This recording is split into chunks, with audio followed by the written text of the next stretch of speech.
record.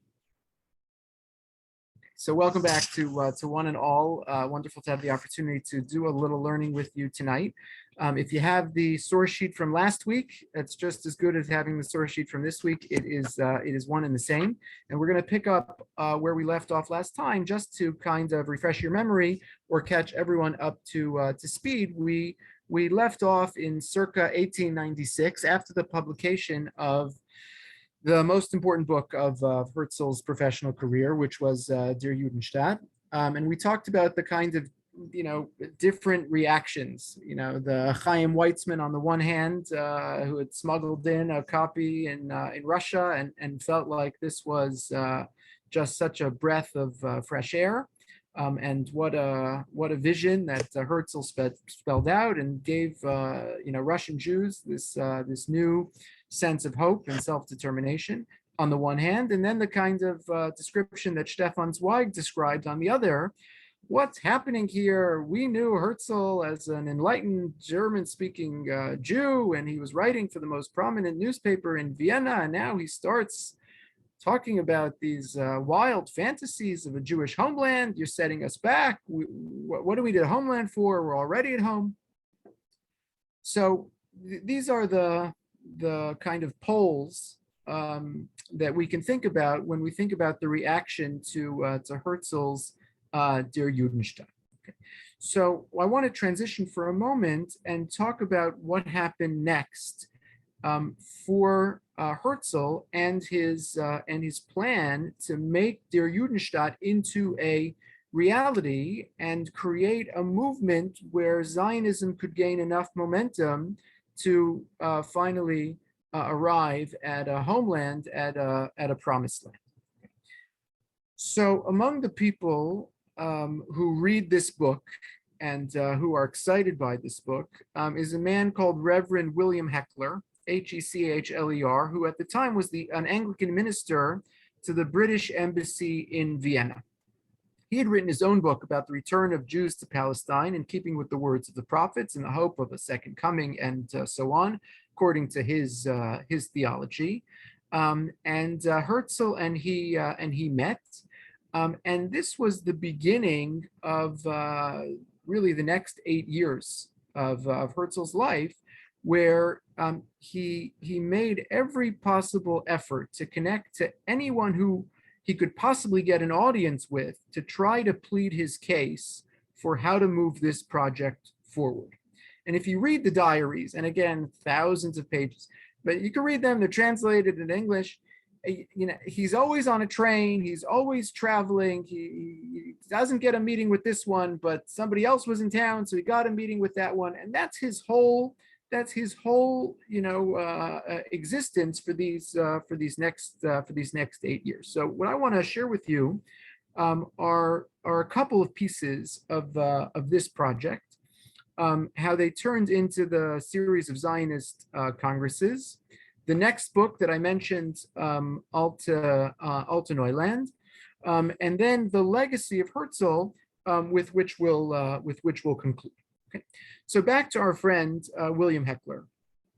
Herzl says, who can you get me an audience with? Can you get me an audience with the German Kaiser? Okay, I have a plan for him.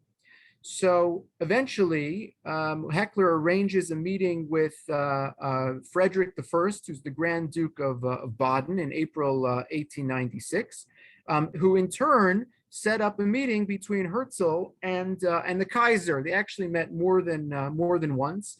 The most famous meeting was on the only trip that Herzl ever took to Palestine in 1898. There's a famous picture, it's actually doctored, of the Kaiser on a horse and Herzl meeting him. They met at Mikveh Israel. It's a true story, and the meeting was true, but the camera malfunctioned. They didn't get a picture of this. They staged some kind of picture in its place. You can Google it and find the whole story. They met at Mikveh Israel, which was the settlement that had been founded by Tzvi Hirsch Kalischer's group that we talked about a couple weeks ago. And Herzl's proposal in meeting with German officials was to create a German outpost in Palestine. And the response was kind of always the response that Herzl got, which was, there's some merit to the idea, and the Germans would kind of be happy to ship off some or all of their Jews to Palestine, but nothing really came of it. Herzl started meeting with statesmen to try to convince the next, right? If it wasn't going to be the Germans, what about the Ottomans? Maybe the Ottomans could create a Jewish homeland. And what Herzl's plan was that the Ottomans would give Jews a charter to create a Jewish homeland in Palestine in exchange for payment of Turkey's debt. Okay, so the whole idea was quite convoluted, but the idea was that a syndicate of Jews, Jewish bankers who have lots of money, over the course of 3 years would buy debt bonds and basically ameliorate the debt of the Turks, and the Sultan would grant a charter to the Jews to settle in Palestine. Okay. Herzl drummed up almost no interest, for anyone to go ahead with this plan, not really from the Ottomans and not really from the Jews. Concurrently, while he's busy meeting with any statesman who will give him an audience, he began to organize the first Zionist conference, okay? Because he recognized, as we talked about last week, this wasn't going to happen as a solo project, but he needed a group, he needed a committee, he needed allies to be able to move this project forward. So he organizes the first Zionist Congress. Where's the first Zionist Congress? Takes place in Basel, Switzerland. So that everybody knows, but where was it supposed to take place? Okay, this is an amazing footnote in history. So the first Zionist Congress takes place in Basel. It was supposed to take place in Munich, but it didn't take place in Munich, and here's why. There was too much opposition. And I'll just share with you, this is source number 8 on your sheet. This is a letter written by the Executive Committee of the Association of German Rabbis. Germans like long titles, so that I think it's probably all one word in German. Executive Committee for the Association of German Rabbis, representation primarily of Reform rabbis, but also some Orthodox, some traditional rabbis. And look what they say. You want to have your Zionist Congress in Munich? We object. This is an amazing letter. The Association of Rabbis in Germany regards it as proper to make the following explanations. Number one, the efforts of so-called Zionists to found a Jewish national state in Palestine contradict the messianic promises of Judaism as contained in Holy Writ and in later religious sources. You can't create a Jewish state until the Messiah comes. So what are you doing? And number two, and this is really extraordinary, Judaism obligates its adherents to serve with all devotion the fatherland to which they belong and to further its national interest with all their heart and with all their strength. Religion and patriotism both lay upon us the duty of asking all who are concerned with the welfare of Judaism to stay away from the above-mentioned Zionist endeavors, and most particularly from the Congress which is still being planned despite all the warnings against it.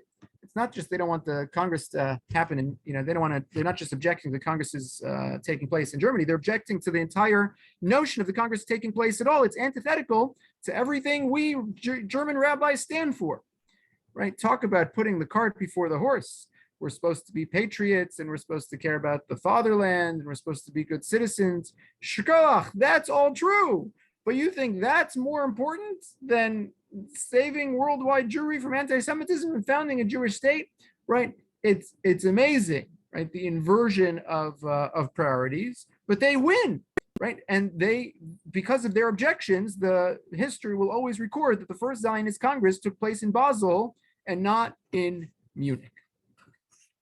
I put for you on the source sheet, and I'm sorry it came out a little small and not so enlargeable, but I did find a copy. I don't know how many there are in existence, but a copy of an invitation to the first Zionist Congress in 1897. There, several hundred people were invited, so there's several hundred invitations that went out.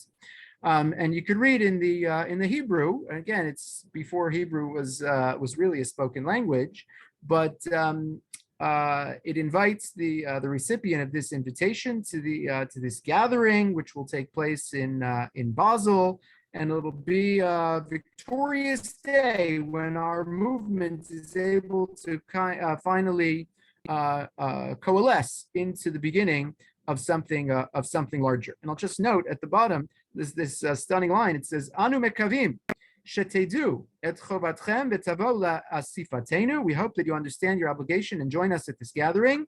Ba'asifa efshar yeh ledaber ivrit. Basel yesh achsanya kshera. And by the way, just letting you know what language you're going to speak. This is an international convention, so I don't know. Does everyone coming speak German? Does everyone coming speak Russian? So he says you could speak in Hebrew. That's going to be fine. And by the way, you should just know there's a kosher hotel in Basel. That shouldn't be an obstacle for anyone, right? It's like you get the invitation to the Federation dinner, and it says dietary laws strictly observed. So first Zionist Congress, kosher food is available. Okay, and I think I put for you on the source sheet just a rendering of what the Congress looked like. It was very important, and this for a different conversation, is very important for Herzl that everyone looked the part. So we're taking ourselves seriously. Herzl always took himself seriously. He always dressed like a statesman, even though he wasn't representing a state that existed yet. So it's the three-piece suit, and it's the tails and the tie and the whole get up, and that was required attire for everyone in attendance. This is not schlocky. This is serious. If we want the world to take us seriously, then we have to look the part. Okay, so what happened at the first Zionist Congress? Did they actually accomplish anything? So I want to just share with you. Again, it's always I think very telling to read the contemporaneous reports of what happened, not just the historical accounts from someone looking back with the grand sweep of history. How did this matter? What did they think of it the day after? So Reuben Asher Braudis was an attendee, and he wrote the following in Hamagid, which was one of the popular newspapers, periodicals at the time. And he wrote the following. He says, "The Congress was like a wonderful dream, a fabulous divine spectacle." And again, anyone attending had drunk the Kool-Aid and they were rooting for it to be successful. So it's not an impartial observer. But he says it was like a wonderful dream, a fabulous divine spectacle. It was an extraordinary event. And this is the key line. It was an extraordinary event, not because it arrived at any great decisions, witnessed any great debates, or produced any great insights, but in and of itself, it's enough for our people to know that it now has something to hope for, that it still has the will to live, that it has taken its future into its hands. So I think that's, maybe the most apt description here. And I'll come back in a second to what it did accomplish. But even if it accomplished nothing politically, even if it accomplished nothing as far as moving the Zionist project forward, just the fact that it happened was, for its participants and for everyone rooting for its success, in and of itself a success, right? Which I think is important to note, that we could get together, we could formulate an agenda, we could meet each other, we could give each other a sense of encouragement and chizuk, even if there was nothing tangible that came out of it. But there was something tangible that came out. So at the Congress, they formulated what they called the Basel Program, which was a Zionist platform for the first time. There was the foundation of the Zionist organization. The national anthem of Hatikva was adopted at the first Zionist Congress. We had talked about the kind of Chovevei Tzion societies, or the Zionist societies that had sprung up by the dozens all over Europe. So now there's an umbrella under which they can all be subsumed. And the Congress elected Herzl as president of the Zionist organization, which itself would be important for the future of the movement. Okay. And again, it's hard to measure success, but just to give you one statistic, which I think is telling, at the time of the first Zionist Congress in 1897, there were roughly 100 Zionist groups in Europe. By the following year, there were 900. So, now there's an address, now there's an umbrella organization, now there's a movement, and you have something you can join. I'm not just, joining my local club, but I can attach myself and I can attach my allegiance to something much larger. Okay, and that's a big deal. Maybe the most famous quote of Herzl, other than Im Tirtzu Ein Zo Agada, is he said, "At Basel, I founded the Jewish state.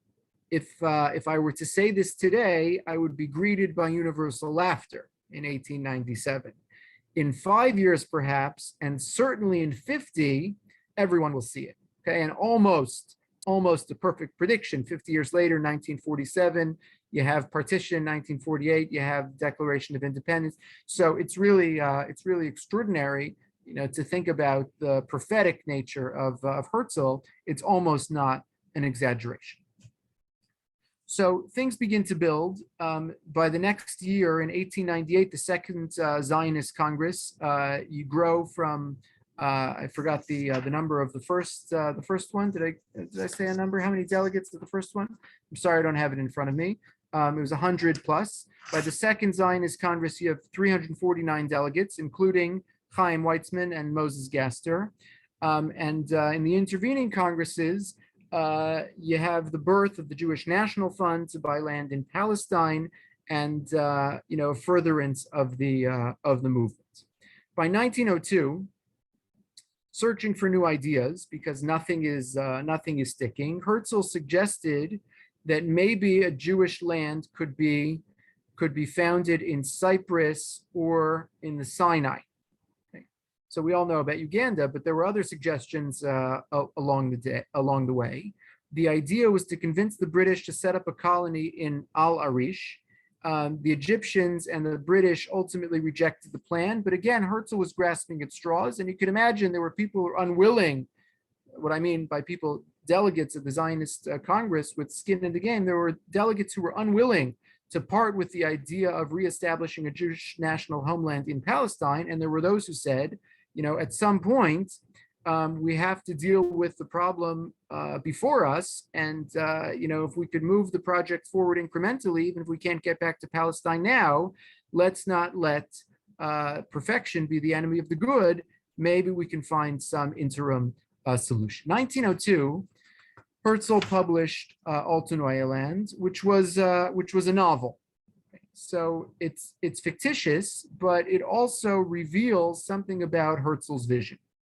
And the vision is utopian: peace between Arabs and Jews, a third way between capitalism and socialism. Herzl envisioned some kind of new society that would rise in the land of Israel on a cooperative basis, utilizing science and technology in the development of the land in a way that had never been dreamt of before. And again, I titled this whole series, The Zionists, the subtitle of which, Portraits of the Jews Whose Dreams We Live Today, right? So the idea that Israel in the 21st century would be a leader in technology and a leader in innovation. So Herzl had already planted these seeds with Alta Neue Land in 1902. He called it a palace of peace. He said a palace of peace would be built in Jerusalem to arbitrate international disputes. At the same time, the temple would be rebuilt on modern principles. Herzl didn't envision that the Jewish inhabitants of the state would be religious per se, but there was respect for religion in the public sphere. And he made no assumption about the language that would be spoken. There was no assumption that Hebrew would be the main language of the land. I'll just share with you one quote. He said, "It's founded on the ideas which are a common product of all civilized nations. It would be immoral if we would exclude anyone, whatever his origin, his descent, or his religion, from participating in our achievements, for we stand on the shoulders of other civilized people," right? So it's a Jewish state, but open to all.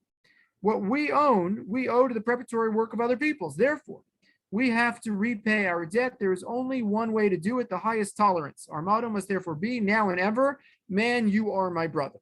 Okay, so again, utopian, and the fellowship of mankind being the dominating spirit of this utopia. Okay. Let me pause here and just ask if there are any questions before I come to 1903 and then 1904. Okay, so what happens in 1903? What happens in 1903? 1903 is the year of the Kishinev pogrom. So the Kishinev pogrom, in and of itself, proportionately with the benefit of history, is a small scale pogrom. Right? We talk about hundreds of thousands of Jews killed in Ukrainian pogroms in the interwar period. We talk about 6 million Jews murdered by the Nazis during the Holocaust. So how many Jews died in Kishinev? 45 Jews are murdered, and 1,500 Jewish shops and homes are destroyed. So I don't want to minimize anything. Any loss of life, any loss of Jewish life is a tragedy. But the scale could not be appreciated with the benefit of looking back over the grand sweep of the bloody 20th century.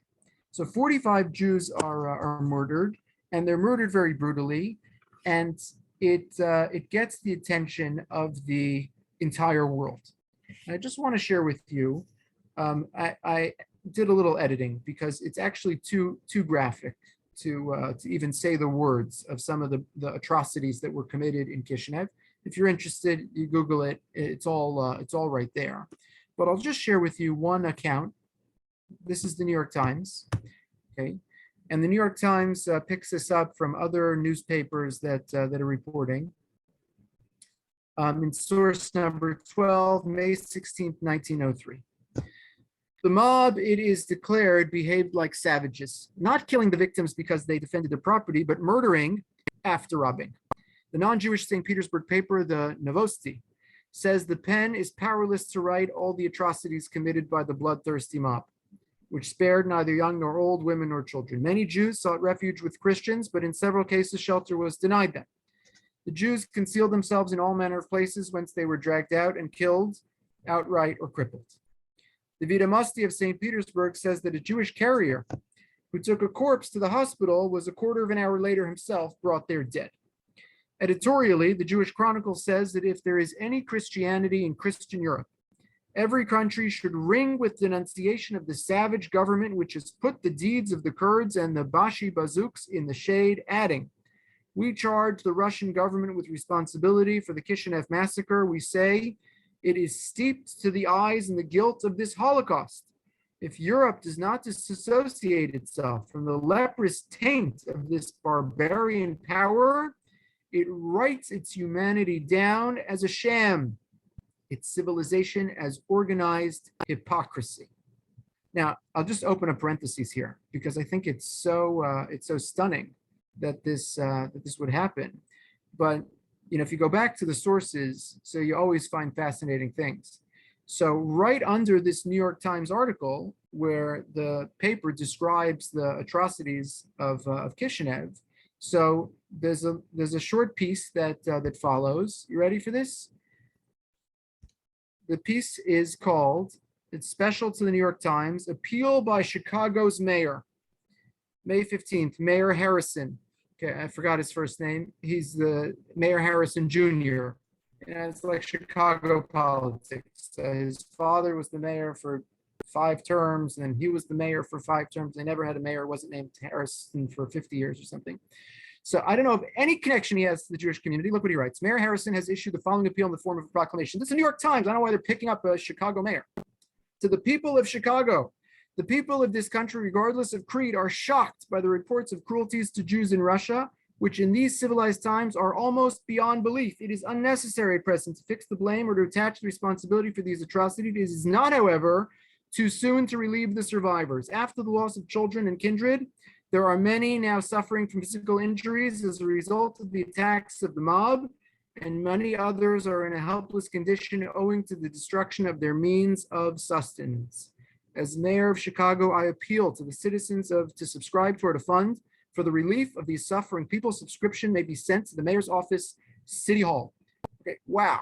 Imagine if the mayor of Chicago in 2022, took a special to the New York Times appeal to help the Jews of Kishinev.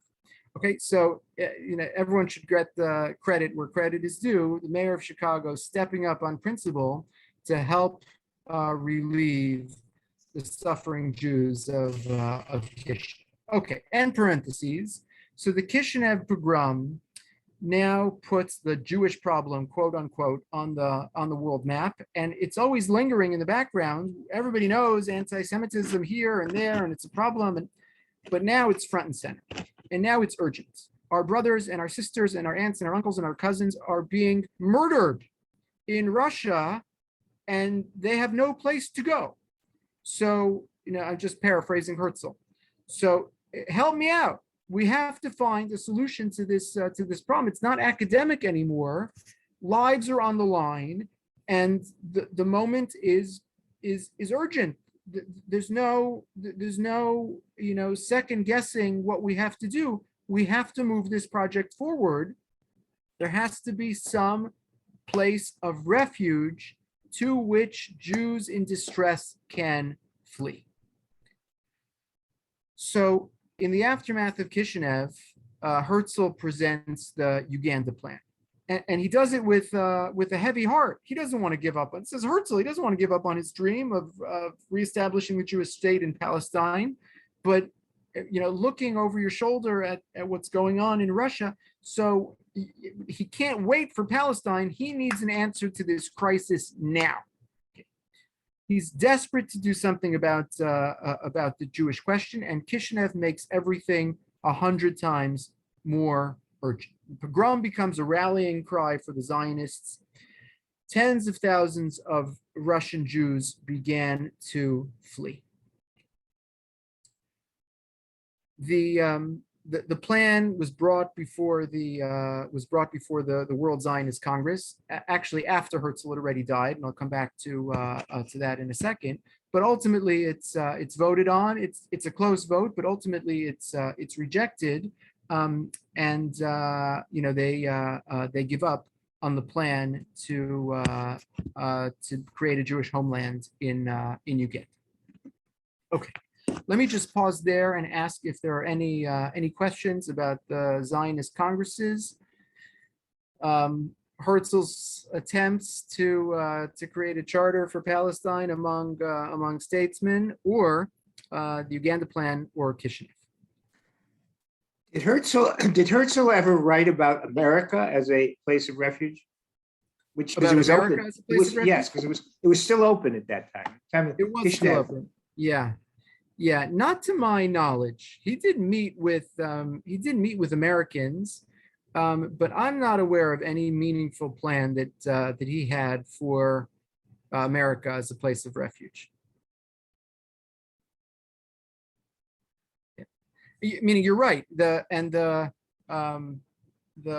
immigration, right, goes through the roof, right, in this period, with massive waves out of Eastern Europe to America and to Palestine, right? And again, the numbers are much smaller to Palestine.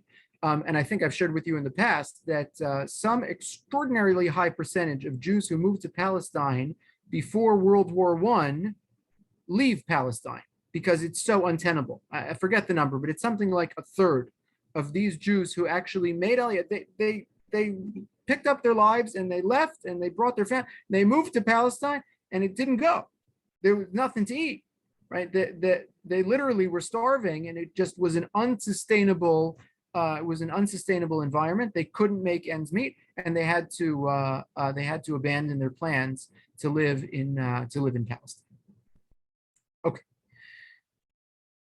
What I want to share with you now, and I want to take a little time to do it because I think it's so fascinating, and I think it's not well known, is one of Herzl's last attempts, one of his last meetings. This is January 1904, and Herzl died July 3rd, 1904. Okay, so this is just 6 months before he died. He was active till the end, even though ultimately it was a heart condition that killed him. So in January 1904, Herzl attempted to obtain support for the Jewish homeland from Pope Pius X. Okay, and he traveled to the Vatican to meet with the Pope, and he recorded in his diary the whole thing. Okay, we have a whole play-by-play of Herzl's meeting with the Pope, and I want to share it with you because I think it is nothing less than extraordinary. Okay. Did I put the whole thing on the source sheet? I think I did. I'm not going to keep it on share screen because I prefer to see your faces. But if you'd like to follow, this is source 13 in your source sheet, straight out of Herzl's diaries. Again, available in your local library, on Amazon, on eBay, in any language you want. Yesterday, I was with the Pope. The route was already familiar since I had traversed it with Lepay several times. Lepay is the count who arranged the meeting. Past the Swiss lackeys who looked like clerics and clerics who looked like lackeys, the papal officers and chamberlains. I arrived 10 minutes ahead of time and didn't even have to wait.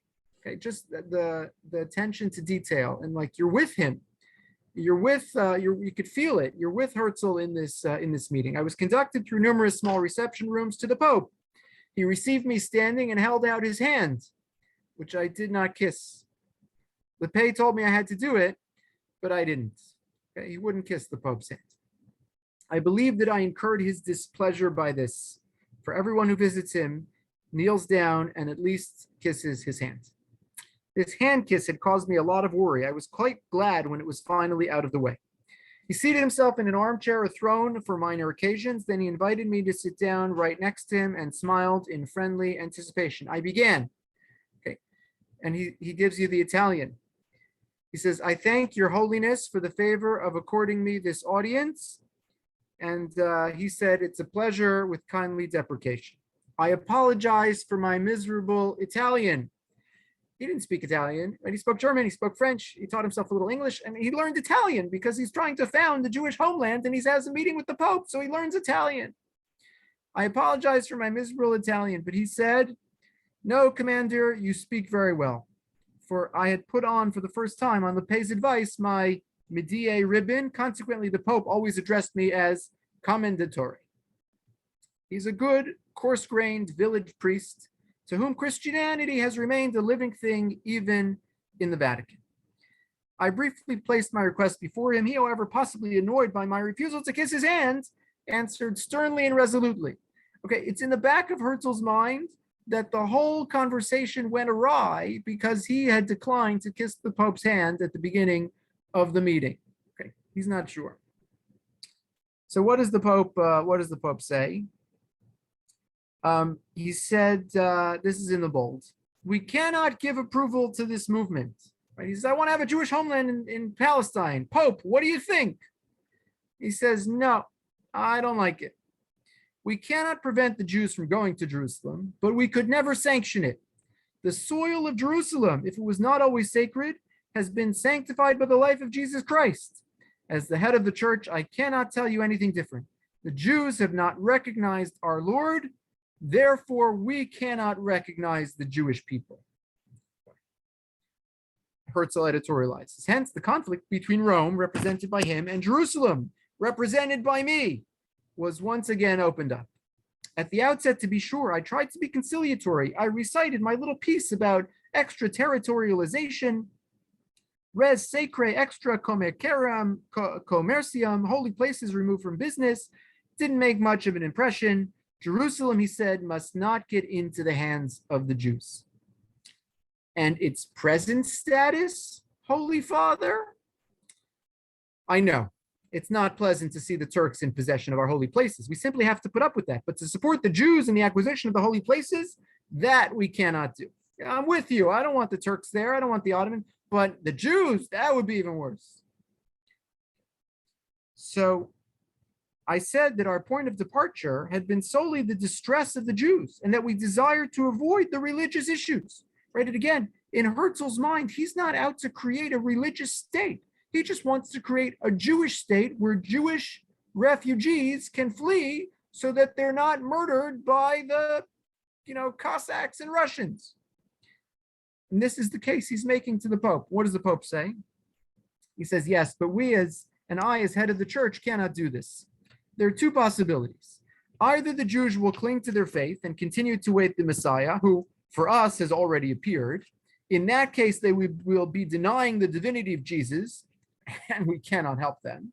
Or else they will go there without any religion, and then we can be even less favorable to them. Okay, so it's quite binary. Either you're Christian and we'll be your friends, and then we'll be all together, or you're not, in which case, sorry, Charlie. The Jewish religion was the foundation of our own, the Pope says, but it was superseded by the teachings of Christ, and we cannot concede it any further validity. Judaism is done for, right? It was superseded. The Jews, who ought to have been the first to acknowledge Jesus Christ, have not done so to this day. This is my favorite line from the diary.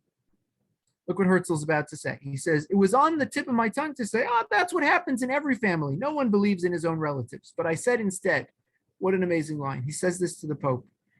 Terror and persecution may not have been the right means for enlightening the Jews. Terror and persecution may not have been the right means for enlightening the Jews. Maybe if there wasn't a crusade that, killed my family, we would have been a little more receptive to your religion. So it certainly wasn't helping your cause, your excellency, that you've been persecuting us for 2,000 years. He says it to the Pope. But he rejoins, and this time he was magnificent in his simplicity. And I'll just editorialize, by the way. Okay, he's writing this the day after the meeting. He's just been rejected and insulted. And at that moment, crushed as he may have been by the rejection, he's able to maintain this sense of like, what a guy, magnificent in his simplicity, which I just think is stunning. But he rejoined, and this time he was magnificent in his simplicity. Our Lord came without power, era povero. He was poor. He came in peace.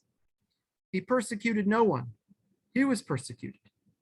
He was forsaken even by his apostles. Only later did he grow in stature. It took 3 centuries for the church to evolve.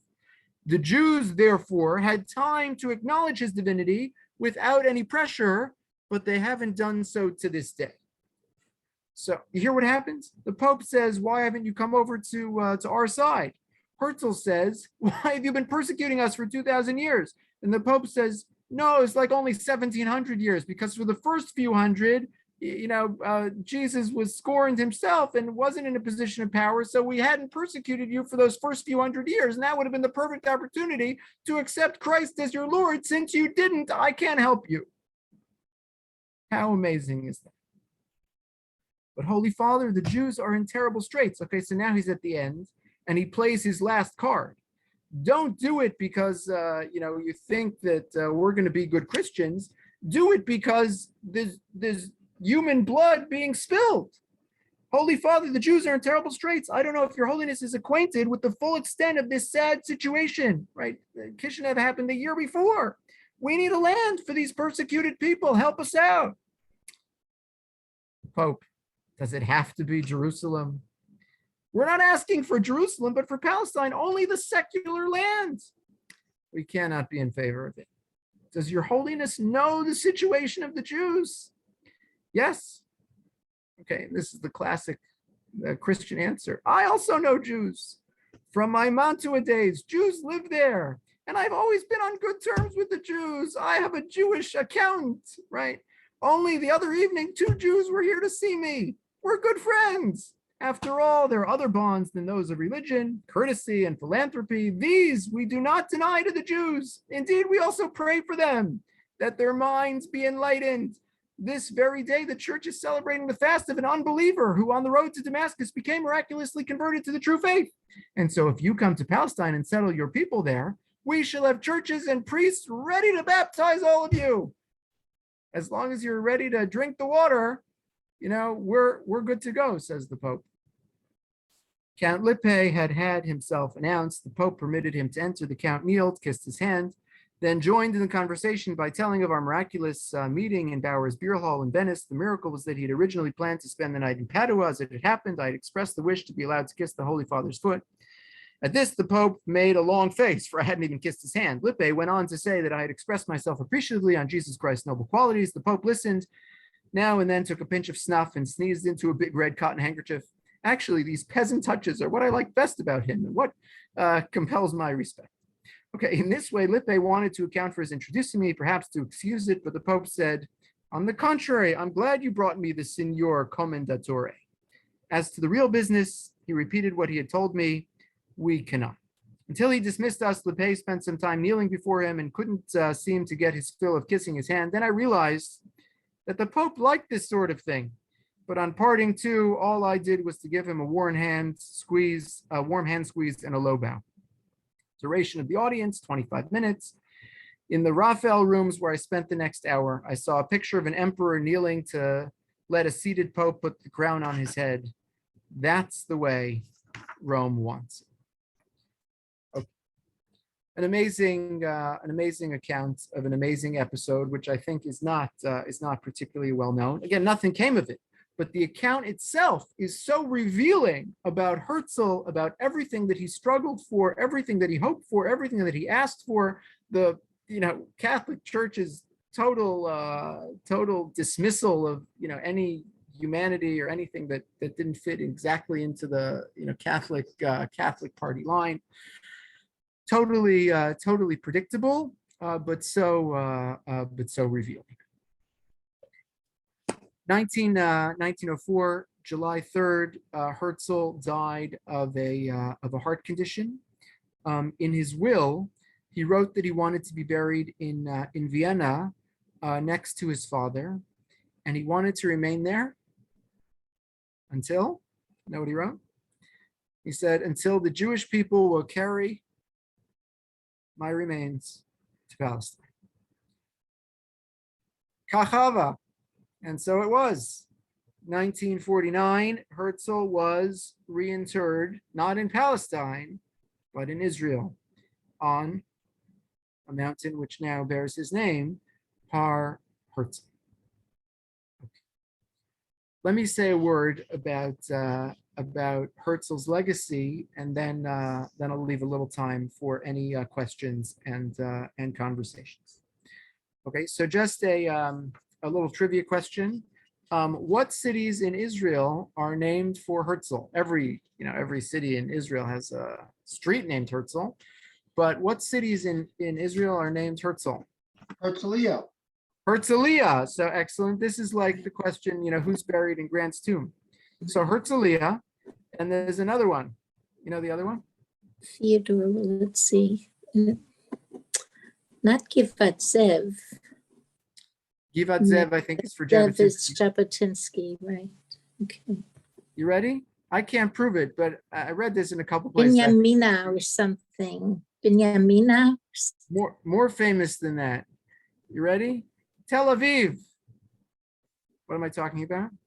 What does Tel Aviv mean? Tel Aviv is a rough translation of, well, first of all, what does it mean? What's a tel? Mount.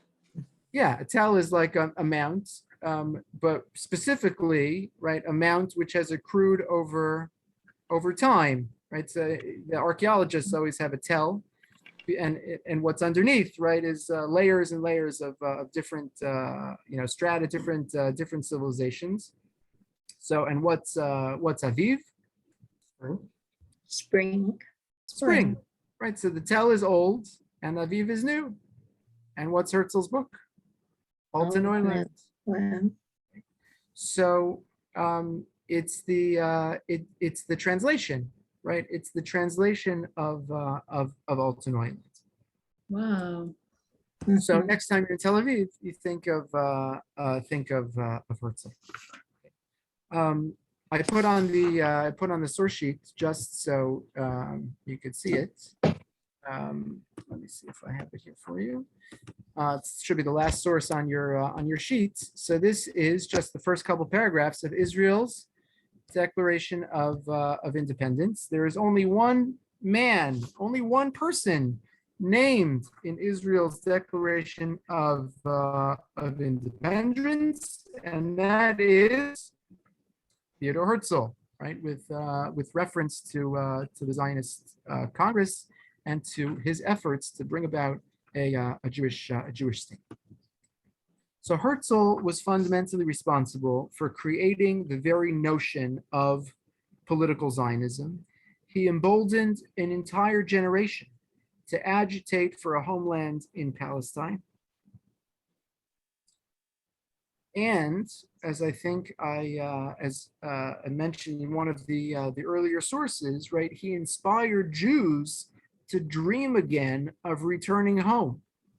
Before Herzl, so you're a refugee, you're running for your life, and you're not thinking of the place you're running to, you're just thinking about the place you're running from. And Herzl gave them a place to run to. Right? He gave them an inspiration and an aspiration that they could return to a Jewish homeland. I'll go back to Stefan Zweig. Okay, the sentiments that I quoted from Stefan Zweig were not his own. He was just reporting what was going on. He said he was in gymnasium at the time that der Judenstaat came out, and all of the high society in Vienna is saying what happened to our friend, our man Herzl. He used to be this reliable, funny, witty, smart commentator, and der Freie Press and die Neue Freie Press, and now he turned into this lunatic thinking about returning to a homeland in Palestine. It's crazy. So Stefan Zweig, ended up befriending Herzl, and they worked together. Upon seeing, Herzl asked for there not to be a funeral. There was a funeral and thousands of people came. And upon seeing the outpouring of grief, Stefan Zweig wrote the following. He said, "And it was this gigantic outpouring of grief from the depths of millions of souls that caused me to realize for the first time how much passion and hope this lone and lonesome man had born into the world through the power of a single idea." Okay, I'll share just one other quote. Howard Sacker, who I quoted earlier, who put a lot of these sources together, he said Herzl removed the Jewish problem from the waiting rooms of philanthropy and introduced it into the chancelleries of European diplomacy. There became a political path for the movement to progress where there had not been one before. And of course, we know the continuation of the story from 1904 to the Balfour Declaration, to the partition, to the Declaration of Independence. Let me add a religious Zionist coda, because I'm a religious Zionist. It's so unlikely, right? It would have been so unpredictable, and I started with this. But if you would have said Theodore Herzl, secular Jew, born into a secular family with tragedy all around him, and what are the chances that this is the man that would ultimately be responsible for the birth of political Zionism that led to the establishment of the state of Israel? What are the chances? No one could have ever predicted such a thing. And his life and his story is so what's the word I'm looking for? Unlikely, right? That one cannot help but step back and say, right, this man had to be part of a divine plan. Harbe shluchim lamakom. Hashem has many agents, and sometimes they look one way and sometimes they look another. But this wasn't lost on people like Rav Kook, who saw in Herzl, right, the sense that he was responsible for ushering in a kind of Mashiach ben Yosef, a pre-messianic period, and he actually said just as much in his eulogy for Herzl. So to say that he's a harbinger of the redemption almost doesn't do justice to the life and to the accomplishments of Theodore Herzl. But at the very least, I think we could say that. A hero of the Jewish people, who deserves much more attention than 2 short classes. But I hope I've at least whet your appetite so that you'll continue to read any of the 200 biographies on Herzl or any of the 1,000 pages of his diary, I'm quite sure they will be ennobling and elevating. Let me stop here, and I'm happy to take some questions at this time.